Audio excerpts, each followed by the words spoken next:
পাথরঘাটা বহরকুলি কালনা পূর্ব বর্ধমান থেকে পাঠিয়েছেন পরের বার্তা। একদিন রাতে আমি স্বপ্ন দেখিনু, চেয়ে চেয়ে চেয়ে দেখো বলে যেন বিনু।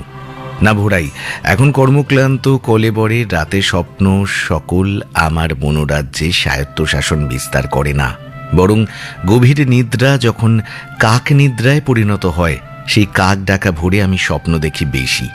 ছোটবেলায় স্বপ্নে টাট্টু ঘোড়ায় শওয়ার রূপকথা রাজপুত্রদের দিগন্ত পার হবার দৃশ্য দেখতাম রঘু ডাকাত কিংবা সিঁধেল চোরের সাহসের সাতকাহুন।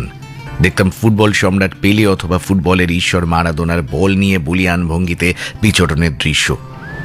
বয়স যখন সংখ্যা সারণীর সঙ্গে সাযুজ্য রেখে ক্রমবর্ধমান, তখন স্বপ্ন দেখার ধরন বদলেছে। এখন দেখি হবু গবু নামক প্রান্তিক চাষির ডুবন্ত সংসারটাকে টেনে তোলার প্রাণান্তকর প্রচেষ্টা।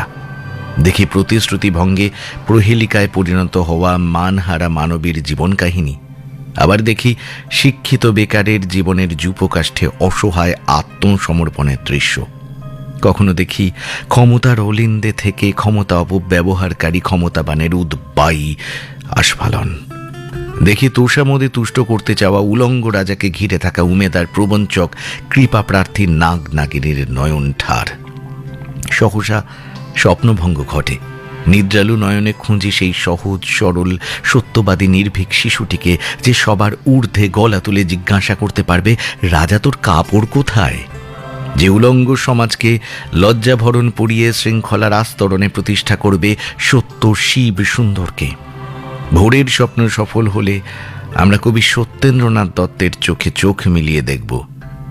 ভোর হলো রে, ফর্সা হলো, দুল্ল উষার ফুল দোলা, আনকো আলোয় যায় দেখো ওই পদ্মকলির হাই তোলা।